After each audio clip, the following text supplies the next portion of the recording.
Alô? Olá, Eduardo. Olá, Evelyn. Tudo bem? Boa noite. Boa noite. Eu acho que não apareceu a minha imagem aí, né? Para mim aqui tá escuro. Isso. Não, vamos tentando. Tá. Sejam É, bem-vindos, vocês que estão entrando aqui na live. O Eduardo Sakai vai falar conosco sobre pertencimento nas organizações. A imagem dele está com eu vou, um eu vou probleminha aqui. sair, Evelyn, vou entrar de novo, ver se a gente consegue conectar. Vamos, faremos isso. Vamos lá. Sejam bem-vindos. Paty, a Ju. Para quem está chegando agora, o Eduardo Sakai entrou conosco, nós só estamos nos organizando quanto à imagem. Ele vai retornar aqui conosco e vai falar sobre a experiência dele enquanto facilitador das constelações familiares e organizacionais, vai falar do pertencimento e o que isso reflete na produtividade. Vai ser uma conversa muito interessante para você que está aqui conosco. Interaja com a gente, faça seus comentários, traga suas informações de experiências que você tem. A gente vai fazer um bate-papo bem gostoso, bem legal. Eduardo chegando aqui conosco. Olá, Evelyn, tudo bem? Olá, Eduardo. O som Eu, está perfeito.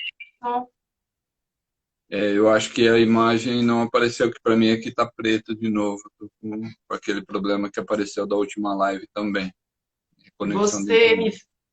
você me vê? Sim, vejo, te ouço. Eu vou tentar a conexão pelo celular, tirar a conexão da fibra e tentar do celular, para fazer uma última tentativa. Tá joia? Tá joia. Isso. Então, o Eduardo está tentando para que a gente possa ter uma imagem e som bem adequado. Ok, Ju. Essa imagem, realmente o Eduardo Sakai está fazendo a tentativa novamente de que nós possamos ter a imagem dele também. Eduardo trazendo a sua experiência, o conhecimento que ele tem sobre treinamentos, constelação familiar e organizacional, vai falar do pertencimento e o quanto isso influi na produtividade. Eduardo tem bastante experiência, pesquisa e estudo nessa área. Ele está aqui conosco novamente. Aqui já estou convidando para você que está aqui conosco, participa, interaja, faça suas questões. Paty, obrigado. Nós estamos na tentativa de organizar a imagem aqui do Eduardo Sakai. Olá, olá, Evelyn. Voltei, mas acho que continuo sem imagem, né? Isso, mas podemos fazer a nossa conversa da mesma forma? O que você acha? Pode ser. Podemos continuar assim, vou ficar devendo aí. Vocês não vão ver a camisa nova que eu comprei no shopping que abriu agora. Olha, quando foi isso? Brincadeira, Ai, mentira, não foi não. Só para me ver pois é, agora, eu falei, não vou deixar de falar. perder essa oportunidade. Eduardo Sakai está aqui com a gente, trazendo tudo que ele tem como conhecimento, pesquisa e estudos na área da constelação familiar e organizacional. Ele vai falar de algo que percebemos muito nas dinâmicas, nos relacionamentos interpessoais e dentro de todo e qualquer ambiente, seja ele familiar, organizacional, não é, Eduardo? Então, eu gostaria que você trouxesse brevemente um pouquinho aí da tua experiência, sua caminhada, e trouxesse essa questão, o quanto esse pertencimento influencia nas dinâmicas organizacionais e o que nós estamos aqui propondo, né, no dia de hoje, na nossa live, falar sobre a produtividade. Ótimo. Gratidão, Evelyn, pela oportunidade aí, pelo convite. E gratidão a todos que estão com a gente e aos que ainda estão por chegar. É, constelação, na verdade, o conhecimento do pensamento sistêmico do ambiente organizacional ampliou muito a minha experiência prática enquanto engenheiro e gestor, como colaborador de várias empresas. E depois, nos 10 anos que eu fui sócio de uma empresa, eu percebi que tinha algumas dinâmicas que a técnica já não ajudava a resolver. E eu não sabia como sair daquilo. E não tinha esse conhecimento. Até então, eu não tinha acessado o conhecimento da constelação e nem do pensamento sistêmico. E quando eu saí da minha empresa, resolvi vender minha participação e trabalhar com treinamentos, e aí conheci a constelação, fui entrando nesse mundo das terapias alternativas e algo mais do que só o racional da engenharia mecânica, né? Minha formação de engenheiro mecânico. E isso ampliou demais a visão e as possibilidades de resolver os conflitos ou resolver as situações que a técnica não nos permite olhar. Então, não nos dá a visão para encontrar uma solução. E o que é a constelação organizacional? Ela derivou da constelação familiar, e ela segue os mesmos princípios, ou seja, as mesmas leis sistêmicas, com determinadas variações e adaptações para o ambiente organizacional. Ou seja, o pertencimento, a hierarquia e o equilíbrio de troca. O pertencimento na família é fácil. Você nasceu a essa família ou se vinculou a essa família, você pertence, e aí esse pertencimento é para o resto da vida, mesmo depois de morto. Meu pai e minha mãe já são falecidos, mas eles continuam sendo meu pai e minha mãe, não perdem esse posto, essa função. Na empresa, não. Na empresa, enquanto durar o contrato de trabalho. Ou seja, eu pertenço a esta organização enquanto meu contrato de trabalho durar. Mesmo que não for um contrato de trabalho explícito, por escrito, seja um contrato de trabalho verbal, ele também é válido sistemicamente, ele também tem a mesma validade de um contrato por escrito. Juridicamente é outra história, mas vamos falar sistemicamente. E, no caso, então, se o colaborador encerrou o contrato de trabalho, ele deixa de pertencer a essa empresa? Ele, sim, mas o que ele contribuiu, não. Então, se a história dele, o legado que ele deixou, seja ele positivo ou negativo, for excluído, fica um peso sistêmico na empresa, na organização fica um peso sistêmico. Então, quando a gente exclui algo que alguém contribuiu, o próximo colaborador que ocupar essa função, ele carrega o peso da exclusão anterior. E é mais um pouco parecido. Sim. E tem um ponto também, quando esse colaborador sai, o Flávio está entrando aqui, está dando um alô para a gente, sejam bem-vindos todos que estão aqui conosco nessa conversa. O Flávio também tem uma trajetória assim, né? Quando o colaborador sai de uma empresa e monta o próprio negócio, ele também leva aspectos positivos ou não, mas é uma história que ele carrega daquele lugar onde ele estava. Isso. E aí tem o mesmo vínculo sistêmico. Então, se esse colaborador sai da empresa e sai com gratidão, honrando o que ele aprendeu na empresa e agradecendo a experiência que ele adquiriu nessa empresa, ele tem chance de prosperar no seu novo negócio, mesmo que não seja do mesmo segmento, seja em um outro segmento. Mas se esse colaborador sai da empresa magoado ou com algo não resolvido e sai criticando a empresa, sai falando mal da empresa ou do gestor ou do chefe dele, ele não está disponível para ter sucesso na sua empresa, mesmo que seja de outro segmento. Então, a energia que ele está gastando ainda tentando resolver situações que não foram resolvidas na empresa anterior, ele não tem disponibilidade de utilizar na nova empresa. E isso eu percebi comigo. Enquanto eu saí da minha empresa metalúrgica, onde eu tinha sócios nacionais e um sócio estrangeiro da Fomesa, Espanha. E quando eu saí numa situação não muito equilibrada, digamos assim. Foi uma situação um pouco desequilibrada. E eu fiquei olhando para esse desequilíbrio por um tempo, e o tempo que eu fiquei olhando para esse desequilíbrio, me faltou energia para ter sucesso na minha empresa de treinamento. Então, quando eu resolvi aquilo e dei por encerrado realmente com gratidão, e independente da perda financeira que eu tive, ou seja, eu abri mão, dei aquilo como encerrado no coração realmente, aí eu comecei a ter sucesso na minha empresa. E não fiz nada diferente na minha empresa, só eu estava mais disponível. E é muito gratificante perceber essa mudança quando você põe realmente o foco. Mas não adianta você da boca para fora, né? Falar uma coisa e no coração você está sentindo outra, e você ainda está preso lá. Então, esse é o ponto que eu Perfeito. chamo atenção. E aí a Isso. outra. Há Sim, pode falar. teóricos que vão falar, né, dessa coerência do que você pensa, do que você sente e a forma como você age. Então, nós falamos que é essa tríade, pensar, sentir e agir.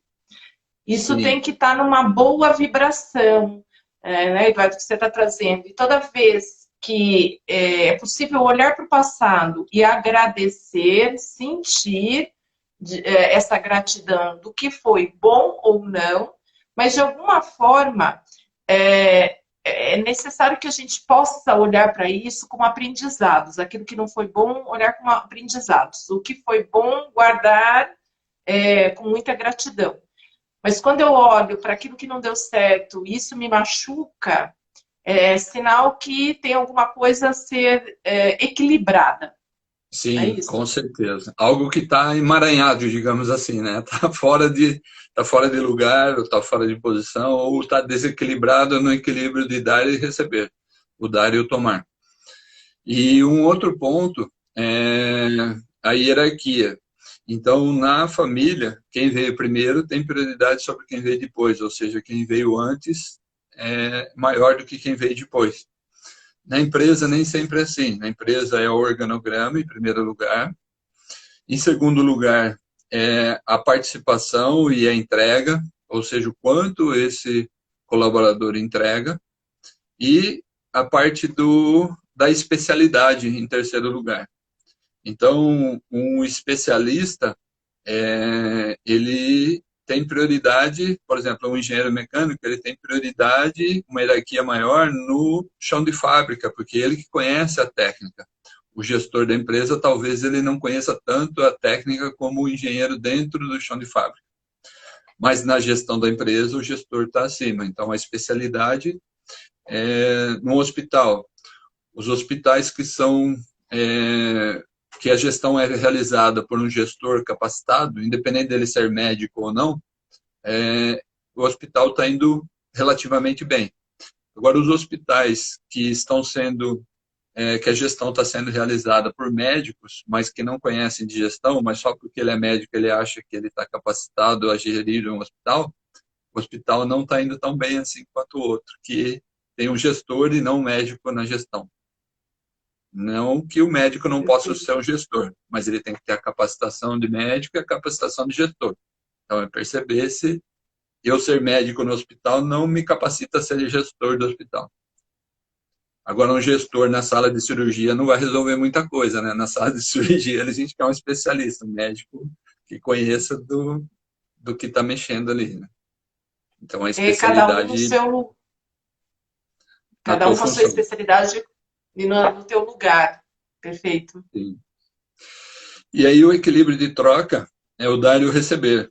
Então, o dar e o receber é o quanto eu estou pagando para o meu colaborador e o quanto eu estou cobrando dele. E isso precisa estar equilibrado até em níveis de estrutura salarial.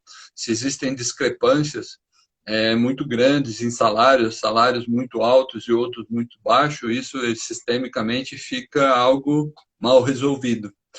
Mas não tem nada de errado ter alguém com salário alto, desde que ele realmente esteja equilibrado. É um especialista que tem poucos no mercado e eu preciso pagar, senão eu não tenho aquilo. E a empresa precisa daquela especialidade. Então, ali está equilibrado. Diferente quando eu pago alto para alguém que não está capacitado, só porque é meu filho, ou é meu amigo, ou tem alguma coisa. Então, aí o sistema percebe que está em desequilíbrio. O cara ganha muito. Ah, mas como que a pessoa sabe o salário dele? Uma que tem a Rádio Peão que todo mundo comenta, mas vamos dizer que a Rádio Peão tem um corte de sinal ali, a rádio peão não funcione. Mas o que não dá para cortar é a energia do campo morfogenético. As pessoas sentem que tem algo desequilibrado. O sistema sente. Assim como na família a gente percebe, a gente tem a fidelidade de um irmão que honra um irmão que veio antes, abortado ou natimorto, que ele nem sabe da história, ninguém comentou com ele. Mas ele honra essa exclusão. Dentro do sistema da empresa também a gente honra essas exclusões sem saber dela conscientemente. Mas no campo morfogenético é sentido. Só trazendo um pouquinho dessa ideia do campo morfogenético, que nós, facilitadores da visão sistêmica, a gente traz o tempo todo essa ideia, que é a ligação que nós temos uns com os outros, seja em qualquer ambiente. Eu costumo dizer o seguinte, Sakai, se eu estou aqui, Sim. você está na sua cidade, você é meu amigo, em algum momento você fala, Evelyn, hoje eu não estou muito legal, me manda boas energias, faz uma oração para mim. Então eu costumo perguntar, isso funciona? Nós estamos em cidades diferentes, à distância. Então eu sempre tenho a resposta que sim, funciona. Então o que significa isso? Né? Essa troca de energia que existe entre uma pessoa ou outra. Então o campo morfogenético é acessar essa energia entre as pessoas de um sistema e o campo informacional, que todo sistema carrega muitas informações nessas dinâmicas do que vem dos relacionamentos. Então, o quanto esse campo energético ele é poderoso, o quanto ele, de fato, carrega essa possibilidade, aliás, eu diria infinitas possibilidades, né? Então, tem pessoas Sim. que mandam um reiki à distância, outros uma oração, outra faz uma meditação, e as coisas vão fluindo. Essa energia que vem através dos relacionamentos. Ótimo. Então, o tema da live é a produtividade, né? O quanto o pertencimento influencia na produtividade. Antes de entrar na comparação do pertencimento e da produtividade, só para a gente balizar a definição, a produtividade é aumento de produção com a mesma capacidade instalada. Então, se eu tenho um colaborador que produz 10 peças em um determinado período de tempo, se eu contratar 2 colaboradores, eu vou passar a produzir 20 peças no mesmo período de tempo. Só que eu aumentei a produção, eu não aumentei a produtividade, porque eu aumentei a capacidade instalada. Eu aumentei mais um colaborador, então eu aumentei mais um custo. Agora, se eu tenho um colaborador e ele produz 10 peças em um determinado período, e eu compro uma ferramenta nova ou um treinamento diferente, que ele aumenta a capacidade de produção com esse mesmo colaborador, eu passo a produzir 15 peças no mesmo período de tempo, então eu aumentei a produtividade, ou seja, com uma mesma capacidade instalada, eu aumentei a produção, eu não precisei contratar mais alguém. Só para a gente alinhar as bases aí de produtividade e de produção. E a produtividade, a gente precisa pensar também na parte de a produtividade individual e a produtividade do sistema, do conjunto, da empresa como um todo. Então, não adianta eu ter 2 ou 3 especialistas que têm alta produtividade, que eles desempenham bem a função dele, produzem bastante, mas o que eles produzem vai ficar num gargalo porque em um determinado departamento a produtividade não é tão grande assim ou existe algum emaranhamento sistêmico que compromete a produtividade. Então, eu tenho a produtividade do setor é alta, só que a produtividade da empresa continua sendo baixa, porque o cliente não foi atendido, o produto não foi entregue, o serviço não foi finalizado. E aí, o resultado geral continua sendo medíocre, abaixo da média, ou na média ou abaixo da média. E aí que a gente precisa pensar nisso. O que impede, o que influencia a produtividade? O que eu percebo nas empresas é o senso de pertencimento, ou seja, a sensação de pertencer. Quando existe um ou mais colaboradores ou departamentos que estão excluídos, isso quebra totalmente a cooperação. Então, a cooperação é o quanto eu contribuo com o outro departamento ou com o meu colega. E aí não adianta eu produzir rápido, eu produzir bastante, mas a hora que eu entrego essas peças ou o meu serviço para o meu parceiro que vai dar continuidade, eu não me comunico direito com ele, eu não explico o que tem que ser feito, ou eu não... a troca de comunicação ali não é adequada. Aí a cooperação se quebra. E muitas vezes isso não é por má vontade, não é porque o cara quer fazer errado. Tem algo que impede ele de fazer melhor. E aí a gente precisa olhar sistemicamente para isso. Onde está o emaranhamento? Onde está a situação? E muitas vezes essa quebra de pertencimento vem da postura do líder, do gestor.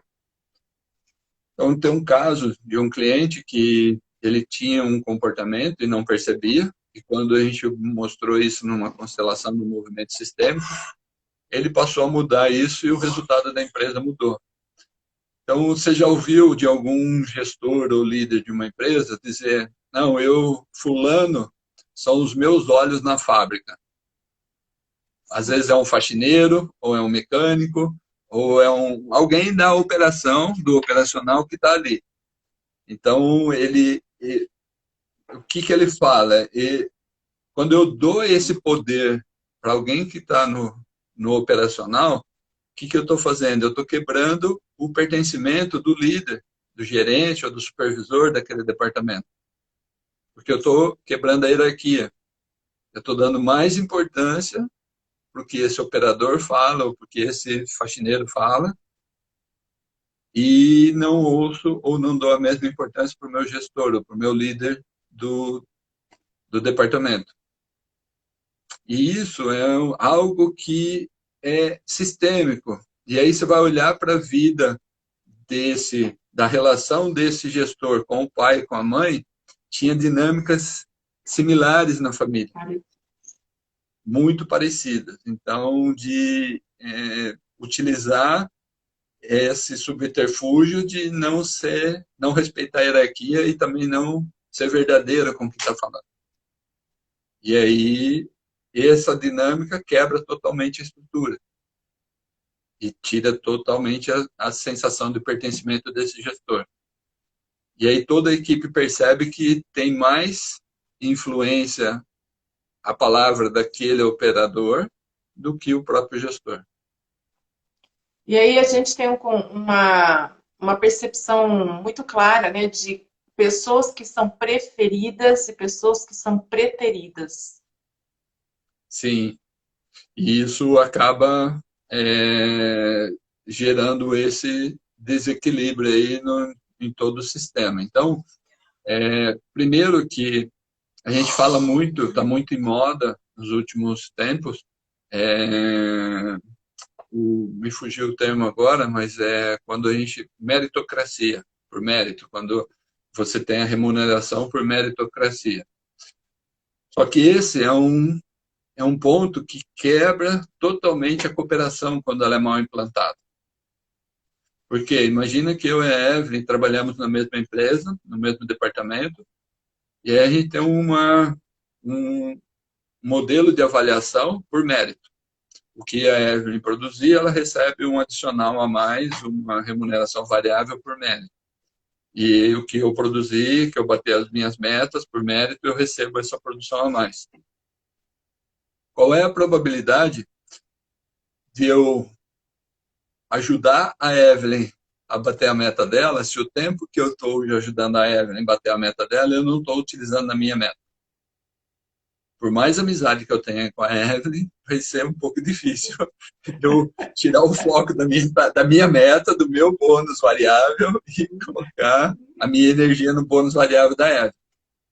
Então, a meritocracia precisa ser olhada com muito bons olhos e com um olhar sistêmico para ver se não estamos dando um tiro no pé por conta de quebrar a cooperação, quebrar a sinergia.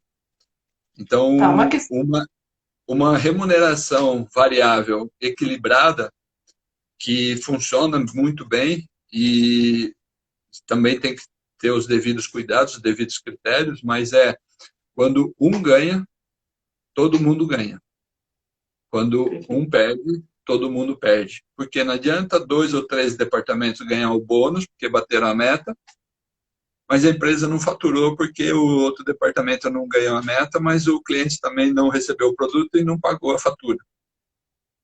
Então, a gente aumenta o nosso custo com o bônus de alguns departamentos e acaba perdendo o lucro da empresa, diminuindo o lucro da empresa e a satisfação do cliente, prejudicando a satisfação do cliente. Nós temos até um conceito que se chama 3G, né? Ganha, ganha, ganha. Ganha o empregador, ganha o empregado e ganha o cliente. E esse cliente, quando sente essa sinergia interna, ele também vai ter um outro olhar para essa produção, para esse produto, para essa empresa. Sim, Isso é relevante, Eduardo? sim, com certeza.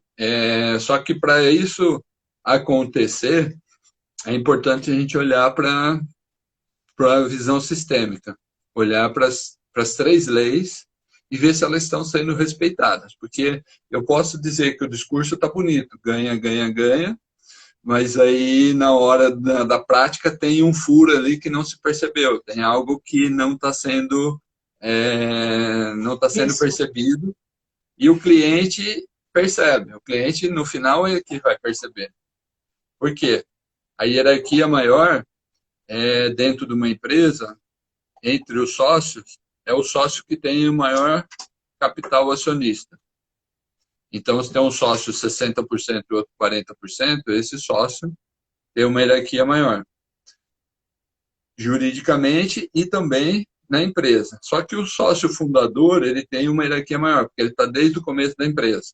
E aí tem um sócio entrante, que entrou depois, então ele tem uma hierarquia menor. Só que, além dessa hierarquia, tem a hierarquia da entrega, de estar ali. Então, quando a gente olha para essa hierarquia da disponibilidade, eu tenho 2 sócios 50%, a hierarquia é igual. Só que um dedica 5 dias por semana para a empresa, o outro dedica 2 dias por semana e tem outras empresas. Então, esse que dedica 5 dias tem uma hierarquia maior, apesar do percentagem ser igual. Por que eu trouxe esse tema? Porque na parte da empresa, quem tem hierarquia maior dentro da empresa, além dos sócios? A própria empresa. Então, quando os sócios olham para a tua verdade, ele tira a força da empresa. Então, eu acho, o sócio A acha de um jeito, o sócio B acha do outro, e eles ficam discutindo quem tem razão e a empresa perde a força. Então, eu posso, o sócio A pensando de um jeito, o sócio B pensando do outro, mas quando eles pegam essas 2 ideias e colocam o que é melhor para a empresa, que a empresa está acima deles, e colocam a empresa verdadeiramente acima deles, aí a empresa ganha força, porque eu pego o que tem de bom na ideia do A, o que tem de bom na ideia do B, junto com a sinergia e vejo o que é melhor para a empresa. Então, o principal passo é sair do foco da minha opinião pessoal e da opinião pessoal do meu sócio, mas sim o que é melhor para a empresa. Essa é a hierarquia maior. E acima da empresa, qual que é a hierarquia maior? É o cliente. Poxa, Para que, perfeito. que a empresa existe? Se a empresa existe, é porque tem um cliente que compra o produto ou serviço. Então, então você está dizendo que o cliente sempre tem razão. Ele sempre tem razão, enquanto ele tem reclamações justas, ou seja, ele está reivindicando o direito dele. Agora, o cliente perde a razão quando ele tenta interferir na gestão da empresa. Ele quer ditar preço, ele quer ditar condições que interferem na gestão da empresa. Aí, os sócios, o gestor não deve abrir mão da tua autonomia de definir a gestão da empresa. E aí ele tem que dizer, não, até aqui você pode reclamar, a partir daí é a nossa gestão. E aí você tem que se posicionar, que a gente chama de posicionamento de mercado. É óbvio que a gente não vai falar isso para o cliente, né? Mas é ter essa conduta, ter essa postura. O nosso trabalho é assim, a nossa forma de atuar, de entregar o produto ou serviço é essa. E agora, a tua reclamação da qualidade do serviço, ok, a gente vai melhorar e você tem razão nesse sentido, a gente vai adaptar. E a gente E vai você tentar. você trouxe algo super interessante, porque às vezes a gente se irrita com aquilo que o cliente está falando, está reclamando. Então, a reclamação, ela não é ruim, desde que ela não dite nenhuma regra dentro da organização. É isso que você está dizendo, né? Que esses fundadores, esses sócios, dentro do que é o objetivo organizacional, seja uma produção, uma prestação de serviço, eles têm um foco, um objetivo. Se o cliente vem com uma reclamação e é algo que possa ser melhorado, positivo. Sim, correto. Porque muitas vezes as pessoas se incomodam com as reclamações, né, Eduardo? Eu acho que você trouxe Sim. uma visão aí bastante importante. E aí tem um outro ponto, que tanto o cliente rebelde, digamos assim, vamos dizer que esse é o cliente rebelde, como o colaborador rebelde, ou seja, um funcionário que é rebelde, que está sempre reclamando e falando, esses que deveriam ser realmente ouvidos na essência. Porque eles, por amor ao sistema, por amor à empresa, eles querem que a empresa corrija algo que não está satisfatório.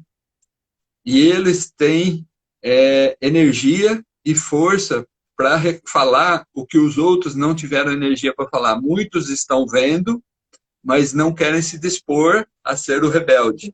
Não querem se dispor a arrumar confusão com o líder, ou com o gestor, ou com a empresa. E se esse cliente não gostasse do teu produto, ou do teu serviço, da tua empresa, ele não perderia o tempo dele reclamando. Ele iria comprar de outro. Por algum motivo, além de você estar fazendo algo que não está agradando ele 100%, mas ainda tem muito que agrada ele e ele quer continuar ali, mas ele gostaria de continuar com aquilo melhor ainda do que está.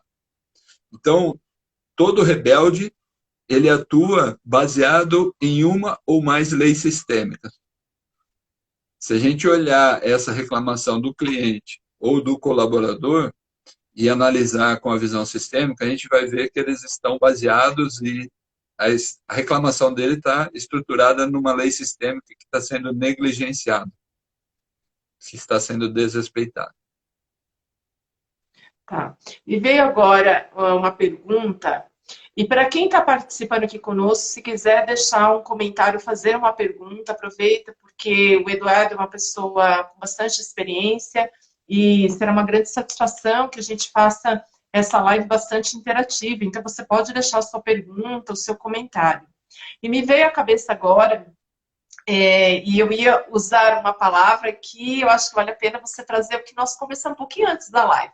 Eu ia dizer, Eduardo, um case de sucesso.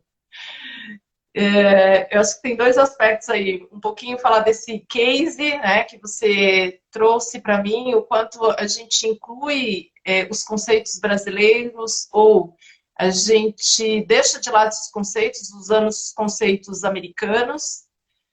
E aí, traduzindo isso, uma situação de uma atuação sua que foi um sucesso, que foi algo que, de uma certa forma, marcou a tua atuação. Ótimo. Então, antes de entrar no case de sucesso, colocar o que você trouxe. Essa é uma dor minha particular, porque o meu inglês é muito precário, e meu inglês digamos assim, dá para não passar fome. Então, eu me viro bem, mas o que me incomoda é quando vem consultores na empresa ou parceiros utilizando termos em inglês para o ambiente organizacional brasileiro. E isso, de certa forma, eu comecei a olhar para essa exclusão, para essa dor, e percebi o que me doía. Eu me sentia excluído pela minha incapacidade de conhecer ou a minha falta de conhecimento no idioma inglês, quando vinha um termo que eu não conhecia, e aconteceu hoje, a hora que a gente estava falando antes da live, eu não lembro o termo, você falou soft, alguma Skills. coisa, soft skills. Eu falei, traduz isso para mim, que é a primeira vez que eu estou ouvindo isso, soft skills. Só que eu tenho maturidade pessoal e profissional para assumir a minha falta de conhecimento no termo, ou na tradução do termo. Então, traduz isso para mim, põe isso em português. E aí a Evelyn trouxe. Só que quantos colaboradores, quantos colegas de trabalho, para não, porque não tem esse equilíbrio emocional de reconhecer que não conhece, ele fica calado e faz assim com a cabeça, dizendo que entendeu, e fica quietinho para não passar vergonha, mas aí não entendeu nada do que está acontecendo, do que estão se falando, porque faltou, aí ele vai completar com o mapa mental dele. Então a gente precisa repensar essa postura. O quanto isso é válido, principalmente no ambiente fabril, que tem profissionais que talvez, assim como eu, não tenham acesso ao inglês fluente. Então, perceber esse modismo de falar bonito, se realmente está incluindo todo mundo ou, de certa forma, a gente está excluindo alguém da conversa. E aí é perceber o quanto isso é positivo, o quanto isso acaba sendo negativo no ambiente Perfeito. organizacional. E é muito forte no ambiente organizacional, sim, esses termos técnicos e até essas palavras estrangeiras. Eu acho que é um momento muito válido, oportuno para a gente pensar, né? Valorizar tanto vocábulos brasileiros quanto produtos brasileiros. É super importante e essa nossa conversa aqui me fez pensar assim, até antes da live acontecer, porque de fato é muito forte. Então, eu acho que em treinamentos nós precisamos repensar esse aspecto. Sim, e isso você pode ganhar o treinando ou você pode perder o treinando no treinamento com um termo desse. Então, se você tiver uma linguagem mais acessível, uma linguagem mais fluida, que esteja mais adaptada àquele ambiente, a chance de você ganhar os treinandos e conseguir transferir realmente o teu conhecimento aumenta muito. E aí a produtividade aumenta, tanto a sua como treinadora e quanto a equipe que recebeu a informação e vai colocar na prática. Então, é importante olhar para isso também. Mas agora E vamos lá. facilitando Sim, um ambiente de inclusão e não exclusão. sim, ótimo. E o case de sucesso, na verdade, tem vários. Mais um que me veio agora, e se veio agora, acho que sistemicamente é para falar dele, de alguma coisa, a energia veio, vamos lá. Sem citar o nome da empresa, sem citar o ramo de atividade, até para não identificar, porque eu ainda estou atuando na empresa, não finalizei o processo, mas é uma empresa onde eu fui contratado pelos sócios, porque eles já tinham contratado outros treinamentos, outros gestores, outros consultores para ajudar a aumentar a produtividade da empresa e a produção da empresa e melhorar o ambiente organizacional. E aí, quando eu fui contratado, e isso estava claro na fala deles, tanto é que para eu ser contratado, eu conversei primeiro com um e depois conversei com o outro, eu não conversei com os dois juntos, aí já tinha uma informação. Quer dizer, eles tinham uma exclusão mútua entre eles não tinham facilidade de estar juntos no mesmo ambiente. E aí a gente foi olhando para essa falta de interação, ajudando eles a enxergar isso e olhando que esse comportamento deles se repetia em todos os departamentos da empresa. Eram dois times, o time de A e o time de B. O time que se familiarizava mais ou tinha maior afinidade com a postura e com a forma de gestão de A, e o time que se familiarizava ou se identificava mais com a gestão de B. Você imagina o que isso traz dentro de uma empresa, essa divisão? Quer dizer, traz força ou traz falta de energia ou falta de foco? E aí a As cooperação não energias existia. ficam divididas, né? Essas forças ficam divididas. Isso. E aí eu fui trabalhando individualmente com esses dois diretores, trabalhando casos pessoais, E aí entramos em dinâmicas familiares de um, individualmente, dinâmicas familiares de outro, e a gente percebia que tinha ali a repetição desses padrões de separação. Então, quando eles resolvem a situação, ou resolvem, ou minimamente equilibram um pouco, né? Porque resolver a gente sabe que nunca resolve, né? Assim, 100%, a gente está sempre melhorando e sempre aparece alguma coisinha para olhar ainda. Tem temas que eu já constelei 3 ou 4 vezes e ainda percebo que tem alguma coisinha que está escondida lá embaixo. Mas quando ele olha para a sistêmica familiar dele, o outro também olha para dele, a relação entre eles começa a melhorar. E aí, digamos assim, que eles estavam distantes 1 quilômetro do outro, em termos de afinidade. Depois de um tempo de trabalho, essa distância diminuiu para 500 metros. E atualmente a gente já está com uns 200 metros. E foi o suficiente para conseguir a aprovação deles de contratar um gestor abaixo deles. Para quê?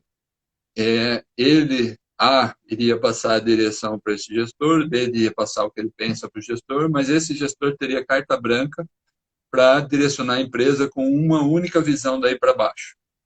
Então, ao invés de ter uma pirâmide, a gente criou uma ampulheta nessa empresa. Então, tem o sócio A e B um pouco afastado em cima, a gente tem um funil que junta no gestor, e aí depois o funil que se abre para todos os departamentos.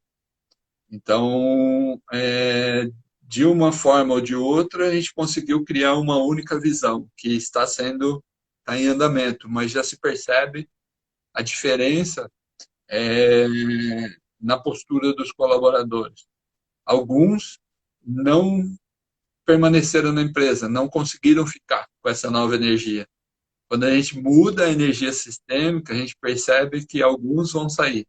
E é uma média de 3 a 5% de colaboradores que não aceitam a nova cultura, não se adaptam à nova cultura. E tudo bem, ok, honramos e agradecemos, finalizou ali e o que ele contribuiu, ele continua fazendo parte. Mas a partir daquele momento a gente vai buscar um outro colaborador que se adapte à nova cultura. E a maioria, a grande maioria, ou seja, 85, 95 ou 97% dos colaboradores conseguem se adaptar e a produção aumenta muito. Então, a gente está num processo aí de... E se não fosse essa mudança, muito dificilmente a empresa iria sobreviver com o isolamento social agora e essa quebra na economia que a gente teve em todos os segmentos, em todas as empresas. Então, a gente percebe uma união, uma sinergia muito maior em toda a equipe dos colaboradores e todo mundo trazendo ideias ou sugestões de como vencer os desafios que a gente está encontrando e que todos nós estamos encontrando, né? E independente do segmento de mercado. E isso é um sinal de realmente perceber que, sem excluir ninguém, dá para trazer uma cultura mais ecológica, uma cultura sistêmica, organizacional mais ecológica, mais saudável para todos. Mas sempre pensando, a empresa é maior do que o sócio. Enquanto algum dos sócios se colocar maior do que a empresa, tem algo errado. E aí o cliente está acima da empresa, desde que o cliente não interfira na gestão da empresa. E aí olhar para as leis sistêmicas dentro dos departamentos.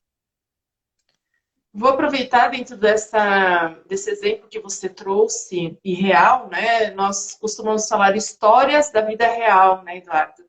E sim, você disse de aspectos, então a colaboração, a troca de ideias, nesse tempo aqui de isolamento social, de empresas que estão perdendo a força porque estão quebrando, não havendo essa possibilidade dessa atividade presencial, muitas empresas não conseguiram fazer uma migração, uma adaptação para o online, enfim.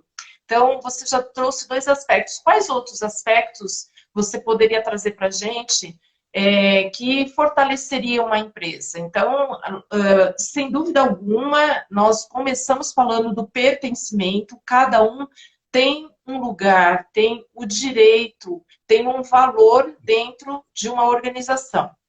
Se o valor individual não é compatível com o valor organizacional, você disse, a pessoa vai embora, e tudo bem. E tudo bem, porque tem que ter esse Essa alinhamento, esse sinergia. equilíbrio, essa sinergia. Quais outros aspectos você poderia citar para a gente, a partir da sua experiência, de que vai fortalecer empresas nesse momento aqui? Um deles que é básico e que também está envolvendo o pertencimento é a capacidade de assumir a responsabilidade. Então, quando existe uma cultura de não assumir a responsabilidade, isso também se dissemina por toda a empresa. Então, eu mando, mas eu não faço a minha parte, eu não assumo a responsabilidade. Aí, se der alguma coisa errada, foram vocês que fizeram. Se deu alguma coisa certa, fui eu que fiz, eu que mandei. Então, e assumir a responsabilidade está nas pequenas posturas, nos pequenos hábitos. Imagina o seguinte, a seguinte situação, eu acredito que você nunca viu isso, que é muito difícil acontecer, mas o cliente liga, aquele cliente que tem uma pendência, um pepino para resolver, e eu tinha ficado de dar a resposta para ele, e até aquele momento, por algum motivo, eu ainda não tenho a resposta. Aí a secretária ou a telefonista me liga e fala, ó, é o cliente fulano de tal. E eu, para não assumir a responsabilidade de dizer para ela a verdade, o que eu falo? Diz para ele que eu estou numa reunião que eu ligo depois. Quem nunca deu essa desculpa? O jeitinho brasileiro? Só que esse jeitinho brasileiro, o que aconteceu? Eu menti descaradamente para minha secretária ou para minha telefonista, porque ela sabe que eu não estava na reunião. O meu cliente pode não saber, mas internamente a energia ficou do quê? O Sakai é mentiroso. Ele inventou uma sacanagem. mentira. E aí, só que se eu faço isso como dono da empresa, eu autorizo os meus colaboradores a fazerem o mesmo. Mesmo que eu não diga, pelo exemplo, é a melhor forma de ensinar. Então, qual seria a postura de assumir a responsabilidade? Eu não preciso nem atender o telefonema, mas eu posso dizer para a secretária, falar, ó, fulano, diz para ele que eu realmente fiquei de dar o retorno, mas eu ainda ocorreu um imprevisto, eu não tenho a resposta, eu estou correndo atrás disso, eu não vou atender ele agora porque eu estou correndo atrás disso, assim que eu tiver a resposta eu ligo para ele. Aí é verdade. Então eu assumi a responsabilidade de que eu tinha aquele prazo e não cumpri aquele prazo, mas eu estou correndo atrás e vou retornar. Mas eu tenho que retornar, não adianta eu esperar ele ligar de novo, né? Não adianta eu ficar empurrando com a barriga e não dar o retorno para ele. Então, são pequenos atos de assumir a responsabilidade. E um outro ato que a gente não assume a responsabilidade é na qualidade da nossa comunicação. Então, a qualidade da nossa comunicação, eu tenho uma responsabilidade naquilo que eu estou falando, para falar de uma forma clara e objetiva, para que o meu interlocutor receba a informação o mais clara possível e mais próxima daquilo que eu estou querendo passar. Só que eu, enquanto receptor, quando eu recebo alguma informação e eu não entendi por algum motivo, é minha responsabilidade dizer, Evelyn, repita, por favor, troque em miúdos isso que eu não entendi. Por quê? Muitas vezes a gente tem uma crença limitante de, se eu perguntasse que eu não entendi, ela vai me achar burro, então é melhor eu ficar quieto. E aí eu fico sem informação. E aí eu tento inventar na minha cabeça o que a Evelyn quis me dizer com aquilo. Então, assumir a responsabilidade é dizer, não entendi, enquanto receptor. E enquanto interlocutor, enquanto eu estou falando, enquanto eu estou transmitindo a mensagem, eu preciso me adaptar a quem está recebendo e falar o mais claro possível. E como que eu posso ter certeza se a Evelyn entendeu aquilo que eu estava falando? Eu tenho que perguntar, né, Evelyn? E qual é a pergunta que a gente faz que não serve para nada? Essa pergunta deveria ser não ser Abolida. feita, abolida. Você entendeu o que eu falei? 100% da resposta vai ser sim, porque algo você Uhum, entendeu, uhum. mas eu não sei o que você entendeu. E Então eu eu tenho posso que. ter entendido a partir da minha perspectiva, né? A partir do meu olhar, do meu Isso, conhecimento, e não exatamente o que você quis me informar. isso. E aí, qual é a minha responsabilidade? Assumir a responsabilidade é perguntar o que você entendeu para que você repita, mas ficando com a responsabilidade. Mas primeiro eu vou perguntar, transferindo a responsabilidade para você, não assumindo a responsabilidade. Você vai ver o que você sente quando você ouve essa pergunta. Evelyn, a gente está falando sobre pertencimento. Por favor, isso é muito importante para o teu desempenho pessoal e profissional. Repita tudo o que você entendeu para eu saber se você prestou atenção. O que você sente? O que vibrou aí dentro? Eu Com senti um peso, né? peso da minha responsabilidade. Eu joguei, eu joguei a responsabilidade nas suas costas. Agora eu vou fazer a mesma pergunta, ficando com a responsabilidade. Evelyn, a gente está falando sobre pertencimento. Por favor, repita tudo que você entendeu, que eu preciso ter certeza que eu fui claro na comunicação. Se você não entendeu algo, eu vou repetir de novo e falar de outra maneira. Gostoso, leve, tranquilo. Então, é isso que é assumir responsabilidade na comunicação. E a gente não aprendeu a fazer isso. Infelizmente, a gente não aprendeu. A gente aprendeu a culpar o outro. O outro que não prestou atenção, o outro que não ouviu. Ou mesmo, quando eu estou ouvindo, se eu não entendi, eu fico quieto e depois eu falo, o outro não explicou direito. Mas eu não perguntei, que eu não deixei claro que eu não entendi. Não sei E olha, se... a comunicação, ela pode ter um peso grande positivo e um peso grande negativo. A partir desse exemplo que você trouxe, né? Quando eu falo claramente e estou assumindo a responsabilidade, porque eu sou interlocutor, e quando eu jogo a responsabilidade para o outro. Eduardo, eu acho que deveria ser assim, super importante e obrigatório treinamentos de comunicação nas organizações, não Sim. é? Porque o quanto faz a diferença dessa forma como você falou. E faz toda a diferença. E eu trabalho esses pontos de pertencimento, tanto de nivelar o idioma, a forma com que se fala, e a gente fala o idioma é português, a gente fala português, tá, mas será que eu estou falando um técnico em elétrica, por exemplo, se ele falar um relé não sei das quantas. Ele traz o termo técnico, muitas vezes o comprador não entende aquilo. Então ele tem que trazer o relé, o código, a forma de que, com aquela informação, o comprador consiga comprar e entender, mesmo ele não conhecendo nada de elétrica.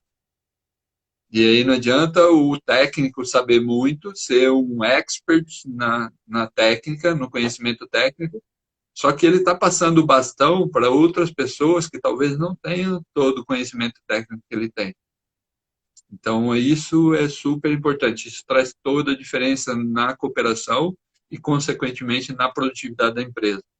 Porque muitas vezes um produto que seria muito mais fácil comprar em uma semana ou 2, 3 dias está dentro da empresa, às vezes ele fica 15 dias porque o comprador não acha fornecedor porque está mal especificado, está faltando informação ou está bem especificado para o técnico, mas para o comprador não foi o suficiente. E aí esse tempo que está parado em compras, todo o processo vai sentir, todo o sistema vai receber esse impacto dessa falta de comunicação. Perfeito. E outro olhar que eu costumo trocar, discutir dentro de organizações, eu falo que organizações são preferencialmente constituídas de pessoas, que é o que a gente está trazendo aqui o tempo todo. Você Sim, usou uma palavra super importante, processo. Então, pessoas e processos. E Fechando um pouquinho essa nossa conversa, Eduardo, competências, habilidades. Eu falo que o gestor ele tem que estar sempre atento ao grupo dele. Eu vejo aí um olhar de pertencimento. Se eu tenho alguém que não está muito habilitado, com uma boa capacidade de produzir algo, e eu não observo isso, pode gerar sentimentos negativos, né? O Sim, outro faz melhor que eu nunca consigo ter um bom resultado, uma boa produção. E eu sempre falo que o cargo de liderança é essa visão ampla. Se ele está nessa posição, é porque ele tem um conhecimento, um olhar sistêmico, uma visão de negócios, uma percepção minimamente ampliada. Então, essas habilidades, eu gostaria que você falasse um pouquinho dessa importância, porque isso também vai equilibrar as atividades das pessoas dentro de uma organização. sim. E habilidade técnica é importante, isso é o básico, e isso é fácil, isso é tangível. Então, mesmo que o profissional montou um currículo maquiado, e a gente contratou pelo currículo e não fez um teste, no período de experiência a gente vai perceber que ele não está adequado, ele vendeu o gato por lebre, né? Então, isso é fácil, isso é tangível. O problema é a parte emocional. O, Antes do técnico, antes do profissional, tem um ser humano ali dentro. Então, o ser humano é que desempenha a função profissional, a função técnica. Se ele não estiver bem emocionalmente, e eu digo que para todas as empresas que vão me contratar, o meu foco não é te ajudar a faturar mais, não é te ajudar a vender mais, não é ter foco no dinheiro. O meu foco é que cada colaborador que estiver aqui dentro seja o melhor ser humano com ele mesmo, ele tem que estar bem com ele mesmo. Em segundo lugar, ele tem que estar bem com a família dele. E em terceiro lugar, ele vai estar bem aqui dentro da empresa, se relacionando bem com os colaboradores. Aí o resultado vai vir por consequência e vai ser duradouro. Vai ser, depois que o treinamento cessar, a gente finalizar o contrato de treinamento, essa nova dinâmica se perpetua na empresa. Porque você tem colaboradores que estão inteiros aqui dentro. Então, o principal ponto que a gente também precisa olhar muito é que nós desconectamos do sentir, nós desconectamos da emoção. Então a gente acha que se eu racionalizar tudo, eu pensar tudo, explicar tudo, está resolvido. E não está. Você como psicóloga, você pode até falar melhor do que eu, mas o que você falou no começo, eu tenho que estar alinhado o que eu falo, o que eu penso, o que eu sinto e o que eu faço, o que eu atuo. Então, olhar para essa dinâmica de a minha raiva pertence, a minha tristeza pertence. E se eu nego a minha raiva, ela vai sair, ela vai ser mostrada num comportamento inadequado. Se eu nego a minha tristeza, ela vai ser demonstrada num comportamento inadequado. Ou numa procrastinação, ou numa falta de comunicação, de alguma maneira ele vai se manifestar. Falta Então, de colaboração, vem a muitas gente resistências. e aí a gente vai ter que, primeiro, ensinar esses colaboradores a conectar com o sentimento e validar a raiva, validar a tristeza, ela faz parte, ela pertence também. Então, o pertencimento começa individual, com cada indivíduo que está ali dentro. E aí, quando isso começa a fazer parte, fica mais fácil ele incluir que o outro também tem raiva, aceitar que o outro também tem a tristeza, porque ele validou a dele. Quando eu não valido a minha, eu não valido a da Evelyn. Eu não permito que a Evelyn sinta raiva. Porque eu não posso, porque a Evelyn pode. Perfeito. Olha, chegamos ao final, gratidão imensa por toda a sua colaboração, o seu conhecimento, gratidão, Sakai. Eu só posso te dizer, essa visão sistêmica, visão humanizada,